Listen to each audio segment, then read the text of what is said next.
Hello, beautiful people of the internet. How are you all doing today? It's your girl Latti. I'm so excited to be recording another one. I think it's been a couple of weeks. First of all, I want to say thank you to everyone who has watched my videos. Honestly speaking, I did not expect to get hundreds of views in all my videos combined. Like, I'm just like, what? And I know this is just the beginning. So I'm really excited. I'm very, very excited. I'm very excited.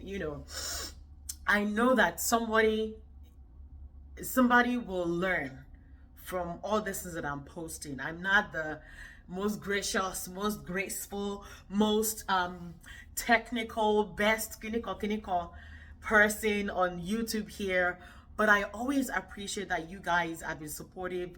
Um, I've gotten so many text messages. People have called me, and I know I was saying, "Don't call me now." Of course, I knew people were going to call me. I knew it. I knew it. So I wasn't saying don't call me or don't text me. No, I want people to call if you want to. I'm not forcing you to call. Oh my God, do you see this? What we're dealing with in front here? Anyway, I'm digressing because it just feels like it's sitting on my big patch. Anyway, I wanted to record a quick one. I don't want to spend so many minutes. I know a friend of mine was like, I love that you're doing this, but I have not finished watching it because it's 20 something minutes long. Girl, it got to be 20 something minutes long because I'm trying to teach people out here. Anyway, so I don't want to waste time today. But why am I here? Why am I here today? I should have posted this, I should have made this video. Well, no, I should have posted it, the old video. But I said, let me. When I was doing the old one, I was kind of like, in people's faces. But I said, let me re-record, and then I'll post this one. I'll post this one. Okay. So why am I here? I'm here to talk about the phrases or the statements that I've heard from people, as I was telling people that I was going through divorce, or I was separated and whatnot. So I thought I was going to write five statements that I'd heard from people, but I ended up writing, I think it was like 13 or so of them. I'll try to run through them now. And again, I'm not saying this to condemn people, because I always believe I'd like to give people benefit of the doubt. I don't benefit of doubt. Is that benefit of the doubt or benefit of doubt? I always say that I don't believe that if somebody knows how to do something good, that they will intentionally do something bad. It's the same way. I don't think if somebody knows how to say something good, then they will intentionally say something bad. Maybe people can be like that. When you're arguing with someone, when you're trying to hurt the person, like your partner, you're trying to hurt them, you might intentionally just say something to trigger them. Yeah, so maybe we do it. But in this regards, I feel like, I don't know. Let me get to them before I start preaching. I'm not a preacher, so I'm not here to preach. I'm just here to say things that I've heard from people. So number one, of course, say it with me. Say it with me, because we all know. When you're going through divorce, what's the first thing people tell you? God hates divorce. Okay, it's not a laughing matter. But yes, I heard this so many times. As soon as I tell people I'm going through a divorce, they say, but God hates divorce. And I said to the people, yeah, I know God hates divorce. God hates to see his daughter suffer for no reason in a relationship that is not bringing glory to him, right? God hates to see people lying. God hates to see people being proud. God hates fornication. God hates adultery. There's so many things that God hates. Bible actually says that 6 things that God hates. And then he added seventh one. And I've heard this, that God hates divorce, but I always tell people that I wouldn't go through a divorce if I didn't know, if I didn't need to go through a divorce. Do you understand what I'm saying? I recognize that God hates divorce, and but I also understand the context in which God hates divorce. God would never be okay with me living in an environment that was not making me grow spiritually. See what I'm saying? In an environment that would make me question his love for me. Do you understand? I don't think God is up there saying, oh, Latin, just stay there. Yeah, that environment is not good for you, but just keep staying there. I don't think God is that. I don't think God is up there and letting and saying that. At least I know for a fact that he didn't say that to me. So what am I even saying? I don't have to think. I know God didn't say that to me. Get out of there. God said get out of there for me. The second thing I heard was she had a boyfriend already. This one always makes me laugh. When somebody said, "Oh, she had a boyfriend already," somebody told a friend of mine, "Oh, she had a boyfriend already. That's why she wants to get out of the divorce." And I'm like, "Yeah, I wish." No, I don't. I don't. I don't wish. I didn't have a boyfriend, but it is what it is. Just goes to show that people make so much assumption about you. I was in a. I'm not here to answer to anyone, but that's what I heard. Number 3, you will regret it. Meaning that I regret going through the divorce, and it's not up to a year yet, but I can say that I don't regret it, and I won't regret it in Jesus' name. This one always pains me. I'm going to merge 2 of them together. Your children will suffer, and it will affect your children. It's not good for the children. And I made a Instagram post recently where I talk about why it is very dangerous. It is a lot worse to stay in an unhappy marriage, in a marriage, in a loveless marriage, in a marriage where there is no growth, where there is tension, where you can tell that there is hatred, and you stay in that marriage, and the kids don't see a loving relationship. Children grow up in an environment that there's no love. It's actually more dangerous for children to stay in that quote unquote marriage or relationship than to say, you know what, we both recognize that this is not working. We're going to go our separate ways. We're going to give ourselves that space so that we can raise our children. We can focus on these children and raise them as best as possible. At least for me, every time I talk here, I always talk from my perspective, obviously. I'm sure if you ask the ex-spouse, he might have something to say. But I just was determined for myself that I wanted to raise my children. I want to show my children to be in a healthy environment. And my marriage was not a healthy environment. And I did not want that for my children. I didn't want to give my children a false sense of what healthy that was what a marriage was. It wasn't. And I always knew right from the get-go that I would never stay in a marriage because of my children. I would never stay in a marriage that was not healthy for me spiritually, not healthy for me mentally, not healthy for me emotionally, mentally, socially. I would never stay in a marriage. I would never stay in a marriage because of children, because that's modeling to them that you're not worth to be happy. You're not worth to receive love.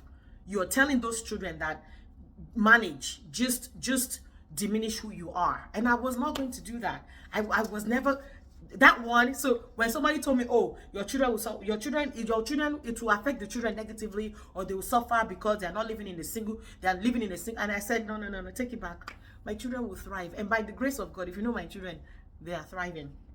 Anyway, another statement was, "Why are you smiling?" I remember it was New Year Eve. We're in church, and I told someone that, yeah, I'm divorced, and she's like, "Wait, why are you happy?" And I was like, "Why won't I be happy?" Again, I guess, like I said earlier, I don't think that people intend to say things, intentionally say things negatively, but they might not recognize that what they're saying actually hurts. Not that it hurts, but it's inappropriate. Maybe that's what I would say. Yeah. So of course I'm going to, "Why are you happy?" She said, "Why are you happy?" If it was me, I would never be happy. I said, no, don't. Well, thank God it's not you, and I pray it's not you. But being divorced does not mean I failed as a person. It doesn't mean that I'm not loved by God. Do you see what I'm saying? Yeah, how will you survive? Meaning that financially and all that. And I think in another video I'd mentioned that divorce historically does not favor women. Historically.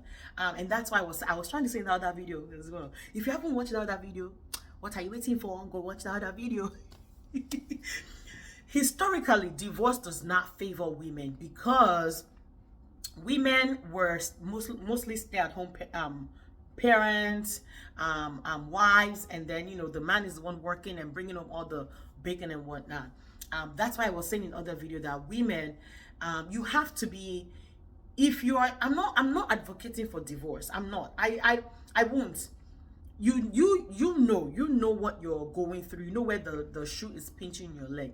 But if it's a route that you think you need to go through to get to that other side, that path that God has called for you, and you have to go through divorce, unfortunately. Before you even think about getting out, you need to start strategizing. You need to start thinking about how you're going to earn money, support yourself and support your children. Okay, so I know somebody was, how will you survive? Again, because of certain things in my life, they were privy to certain information in my life. How will you survive financially? And please, by the grace of God, by God's grace, I said in my other video too that I'm not left empty-handed. So thank God. He's not that bad. And if you know the ex-spouse, a lot of people, they're like, he's so quiet, can you go, why? You this girl, you're the one that, and I've never ever said to people that I am 100% innocent. As you can tell, I can be a little bit, of a spitfire, but actually, in all honesty, I'm a very, very calm girl. I'm a very gentle person. Just don't rub me the wrong way. Don't rub me the wrong way. It's not too much to ask for now, is it? Anyway, see, he may not be that bad, but he was not good for me. I may not be that bad, but I was not good for him. You see what I'm saying? So stop telling people, oh, it's not that bad. Just manage. It's not that. And I think that is also part of what I heard. Just manage. It's not that bad. But it was really bad. I didn't say he. It was really bad. Like, the combination was very terrible. Meaning that me and him it was just not good. And there were some things that you're just like, hey.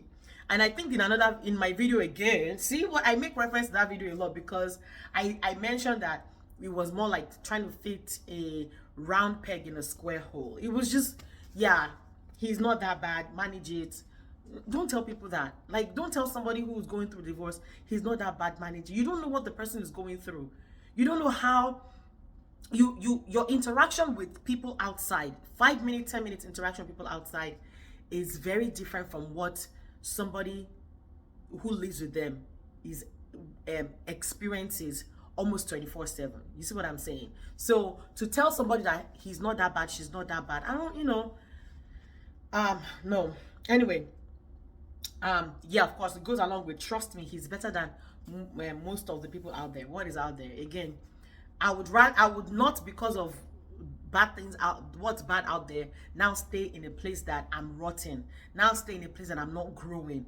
You see what I'm saying? Now stay in a place that is not good for that my mind, my mental health is so warped that it's now affecting my relationship with my children or my relationship with other people. I'm not going to do that. Like, why? Learn. And I think this goes along with we human beings learning to enjoy who God has made us to be. Learning to enjoy your own company is such a, you learn about yourself. That's how you learn how to, what you are good at, what you can tolerate, what you can't tolerate. So I guess people are saying that what's better out there as a way of, you're going to be alone and you don't want to be alone and you want to be with someone, and so just manage it. And I'm just like, no, I'm not. I actually enjoy my own company. I can stay in the house for like a week. Let me not speak Yoruba because not everybody understands Yoruba. I'll just be eating, watching movies, doing my work, and doing whatever it is I need to do, and be enjoying my own company. So please don't tell somebody, just manage. Manage is better than what's out there. And then this one, what you're going through is minor compared to what I went through. Listen, we are all going through something. We are all coming from somewhere, and all our experiences are very valid. But please, try not to minimize what somebody is going through, because what they are going through, that's the capacity, their own capacity to endure what they're going through is theirs. Do you understand my English? So don't now say, what you're going through. Like, don't minimize what somebody's going through. What somebody's going through is huge for them. What you're going through is huge for you. Never ever minimize what someone is going through. I mean, can you imagine someone is going through cancer and you're going through divorce and you're like, oh, cancer is just, no, it's not. That's a big deal. Or somebody is having a sore throat and you're going through a divorce and you're like, what you're going through is minor. No, people have died from sore throats. I know it sounds extreme, but my point is never minimize what somebody's going through. What you're going through is minor compared to what I'm going through. If you're going through hell in your home and I decided to go through my own divorce, don't now say, at least you are out, or you not even live around you. No. Me going through a divorce is a big, it has emotional impact on me. So I don't minimize what somebody else is going through is what I'm trying to say. You understand? And then this last one that I heard was a couple of months ago, and I think I mentioned in the other video. Somebody said, I knew you were hiding something. Why would I hide anything? First of all, going through something as intense as divorce, there's I think I said it in my first video, there's a shame that's attached to it in the beginning phase, because you're just like, man, I'm sad that the marriage that I really held at a high esteem, when we're getting married, we spent a lot of money on the wedding, a lot of people were invited, a lot of people know that I'm married to this person, and just that shame, you go through that internally, number one. You go through what would people say, number two, and you go through the having that conversation with your children. There's just a lot that goes through with divorce, and so it's not like somebody is hiding it. So when this person said, I knew you were hiding something, I was just kind of put off by it, but I just told her, no, I wasn't hiding anything. You didn't ask me. At the time, the divorce was not even finalized, so I really can't say that I was divorced when I am not divorced. I was separated. Yeah, and then the person didn't have any type of consoling statement or comment after I knew it. This was just kind of odd, but anyway, please, these are just some of them. I think I kind of bunched a lot of them up together. I thought I would make a video about, and there's so many more things that people have said. If you have experienced something, maybe not divorce, you've gone through something and somebody made a statement to you, leave it in the comment section for me. I'd love to hear about it as well, and then we can talk more. I'm hoping that one day, sorry, I keep trying to adjust my shirt. One day I will bring women on my channel to just come and talk about marriage as an experience. Or maybe, I don't know, I'm speaking into existence. If you want to have a conversation with me, please feel free to reach out to me and we can sit down together and have a conversation. If you don't drink wine, I can offer like juice or whatever. I'll drink wine. And we can just sit and chat. But until next time, I want to leave a word of encouragement to someone out there. Listen, life is too short. We only have one life to live. Only one life to live. I don't want you to live in a life that you minimize yourself. God has created you to be so much more. And nothing should be in your way of becoming that so much more that God has created you to be. I am not saying that you should abandon everything or remove everything from your path to become what God has called you to be.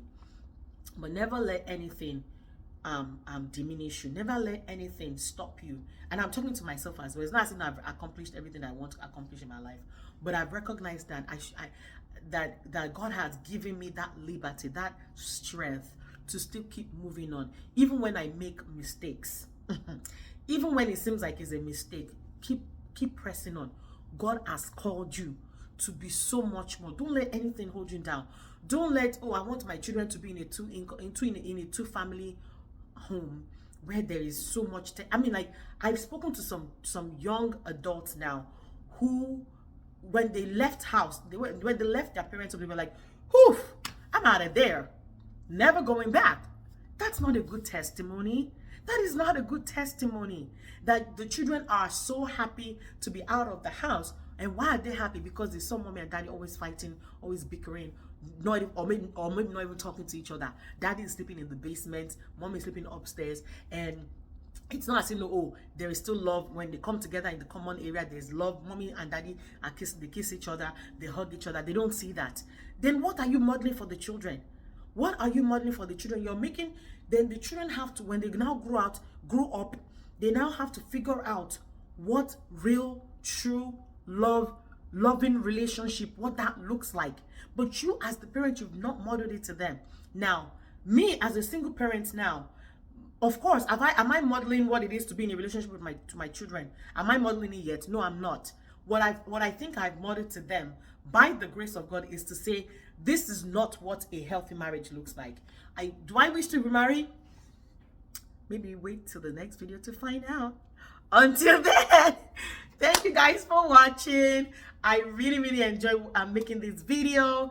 Please, if you have not subscribed, my people, I have like I think my last video had like, as of this posting, maybe it's about 450 views, and I'm like, people have viewed this video. First of all, I'm so happy, but please subscribe now. Please subscribe to my channel, Joe. Support me. Thank you guys so much. God bless you. Until next time, bye bye.